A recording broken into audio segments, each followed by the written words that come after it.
नमस्कार. साताराच्या बातमीपत्रात मी गुरुनाथ तुमचं मनापासून स्वागत करतो. लातूरमध्ये दिवंगत नेते स्वर्गीय गोपीनाथजी मुंडे यांच्या पूर्णाकृती पुतळ्याचं अनावरण राज्याचे मुख्यमंत्री देवेंद्र फडणवीस यांच्या हस्ते संपन्न झालं.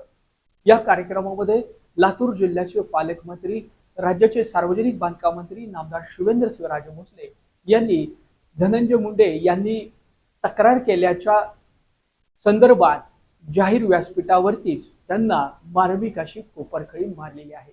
पण बाजूला जे दोन माणसं बसलेत ना भाऊ, आपल्या तुमच्या डाव्या बाजूला राजे बसलेत आणि राजाचं मन कसं मोठं असतं, ते मोठं मन आपण इकडे दाखवावं. धनुभाऊंनी मुख्यमंत्र्यांना सांगितले की आजूबाजूच्या दोघांना सांगा. आता धनुभाऊ, तुम्ही माझे जुने मित्र आहात, तुम्हाला माझा खिसा कधी मी झाकून ठेवलाय असं नाही.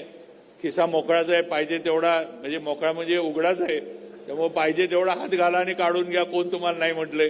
त्यामुळे एवढं वरपर्यंत तक्रार कशाला न्यायची मला काही कळालं नाही. तुम्ही कधी येऊन सांगू शकताय की राजे बर. आता